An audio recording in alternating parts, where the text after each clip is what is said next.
আমরা চাচ্ছি আমাদের দেশে তাহলে দুর্নীতিমুক্ত হয়। প্রথমত আমি বলবো দুর্নীতিমুক্ত যদি আমাদের দেশটা হয় তাহলে আমরা দেখবো যে সব দিকে আমরা সার্ভাইভ করতে পারবো, আমরা অন্যান্য রাষ্ট্রের সাথে আমরা তুলনা করে চলতে পারবো, তাল দিয়ে চলতে পারবো, আমরা সেটাই মনে করি। এই কারণে আমরা কোনো বেনিফিট আশা করি না, কোনো অনামি আশা করি না, আমরা আমাদের স্ব ইচ্ছা আমরা আমাদের দেশকে ভালোবাসি, ভালোবাসার টানে আমরা মাঠে আছি। এই সকাল 8টায় শুরু করছি, বাসা কখন যাবো সে নিজেও জানি না। খাওয়া দাওয়া দিচ্ছে সাধারণ মানুষ, অনেকে আমাদের অনেক ভালোবাসা দিচ্ছে, কিন্তু আমাদের সেই সময়টা হচ্ছে না যে খাইতে যাবো, এই আমাদের অবস্থা দাঁড়িয়ে গেছে। দেশের ক্লান্তিকালে আমরা এগিয়ে আসছি, প্রত্যেকটা স্টুডেন্ট আমরা সকাল থেকে সন্ধ্যা পর্যন্ত এই ডিউটিগুলো করতেছি যাতে আমাদের দেশটা সুশৃঙ্খলভাবে চলে। এবং এই যে আমাদের যে দেখতেছেন যে আমাদের যে নিরাপত্তা এখানে যে ভাইয়েরা আছে সবাই স্বেচ্ছায় এখানে কাজ করতেছে, এটা আমাদের কোনো পারিশ্রমিক নেই, আমরা চাই দেশটা সুন্দরভাবে চলুক, এই আর কি। এখন তারা ডিউটি আগে থেকেই ছিল, তারা কর্মরত, বিভিন্নভাবে তারা ট্রেনিং প্রাপ্ত, এখন সেক্ষেত্রে তারা নাই, এজন্য আমাদের একটু হিমশিম খেতেই হচ্ছে। আমরা চেষ্টা করতেছি যে যারা পর্যাপ্ত আমাদের লোক নিয়ে আমরা কাজটা সমাধান করার জন্য। কার্যকরে সাধারণ জনগণও সাড়া দিচ্ছে, আর যারা ছাত্র সমাজ আছে তারা অনেক হেল্পফুল ছিল, এখনও আছে আর সারা জীবন থাকবে। আমরা তো সবাই সব বিশ্ববিদ্যালয়ে আছে, আমরা রংপুরের সব প্রতিষ্ঠান থেকেই 4-5জন সমন্বয়ক আছি, আর পাশাপাশি সবাই এসি, আমাদের স্টুডেন্ট যত সম্ভব পাচ্ছি সবাই আসতেছি। না, আসলে আমরা তো এটার উপর আগে থেকে আমাদের কোনো ট্রেনিং নেই কিংবা অভিজ্ঞতা নাই, তো আমরা আমাদের মতো যথেষ্ট চেষ্টা করতেছি। আর মানুষ যারা আছে, সাধারণ মানুষ অনেক সাপোর্ট করতেছে আমাদেরকে, সেটা সব দিক থেকেই বিভিন্ন রকমভাবে সাপোর্ট করতেছে। আর ব্যাপারটা হচ্ছে যে তারপরে আমাদের যারা অনভিজ্ঞ যারা ছোটো ছোটো ভাই বোন আছে তাদের কারণে একটু সমস্যা হচ্ছে, কিন্তু এটা ইনশাল্লাহ আস্তে আস্তে ঠিক হয়ে যাবে আর কি।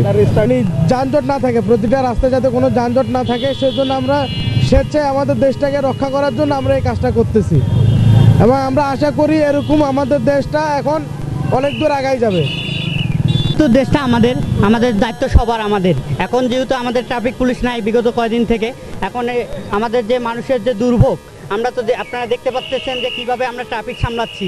আমরা যদি স্টুডেন্টরা না সামলাই তো কে এর হাল ধরবে? যেহেতু আমাদের ট্রাফিক পুলিশ নাই, আমাদের থানায় পুলিশ এখনও ঠিকমতো কার্যক্রম পালন করতেছে না, তাই আমরা নিজ উদ্যোগে এইখানে ট্রাফিকের পুলিশের দায়িত্ব পালন করতেছি, যাতে আমাদের দেশের মানুষগুলো সুশৃঙ্খলভাবে রাস্তা চলাচল করতে পারে এবং আমরা তাদের যানবাহনের দুর্ঘটনা এবং যে মানুষের যে জীবনে একটা নিরাপত্তা সেটা দিতে পারি, সেজন্য আমরা রাস্তায় ট্রাফিকের দায়িত্ব পালন করতেছি। যতক্ষণ না পুলিশ রাস্তাতে আসছে ততক্ষণ আমরা ছাত্ররা নিজেরাই শ্রম দিয়ে করব। আর আমরা আশা করি যে তাড়াতাড়ি পুলিশ চলে আসুক, তাহলে আমাদের ছাত্ররা চলে যাবে রাস্তা থেকে, কোনো যাতে বিশৃঙ্খলা না ঘটে এই জন্য আমরা ছাত্ররাই নিজেরাই ট্রাফিকের কাজ করতেছি। বর্তমানে আমরা যে রাস্তার পরিস্থিতি দেখতেছি তা কিন্তু খুব গ্যামজাম, কিন্তু ট্রাফিক না থাকায় তো আমরা আমাদের মতো করতেছি যাতে কোনো বিশৃঙ্খলা না হয়। এই কাজটা আমরা ভালোই মনে করতেছি, খারাপ না। এটাকে অবশ্যই আমরা ভালোভাবে দেখতেছি, আমাদের সবার উচিত, সবার দায়িত্ব এই দেশকে রক্ষা করা। এই দেশ তো আমাদের, এই জন্যই আমরা নেমেছিলাম মাঠে এবং আমরা জয়ী হয়েছি। এবং এখন বর্তমান যে পরিস্থিতি, এই পরিস্থিতি মোকাবেলা করার জন্য আমরা প্রচুর শিক্ষার্থী মাঠে আছি, সবাই আমরা রাস্তার জ্যাম করতেছে।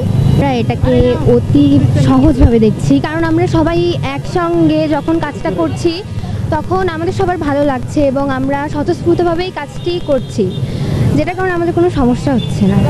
এটা সবাই স্বাগত জানাচ্ছে এবং সবাই স্বতঃস্ফূর্তভাবে গ্রহণ করছে, কিন্তু এটা অনেকেই আছে যারা এখনো এটা কাজটা মানতে পারছে না। তবে আমাদের হচ্ছে এই যানজটের কারণে পুলিশ যে হচ্ছে ট্রাফিক পুলিশ আমাদের অবশ্যই দরকার, কিন্তু যে পুলিশ সদস্য যারা আছেন ওরা যে এখনো আসতেছে না, কেন আসতেছে না? মানে ওদের কি সমস্যা? যদি ওরা চাকরি নেয় তাহলে এদের পরিবর্তে বেতনগুলা কর্তন করে আমার মনে হয় এদের মাঝে বিলিয়ে দেওয়া উচিত।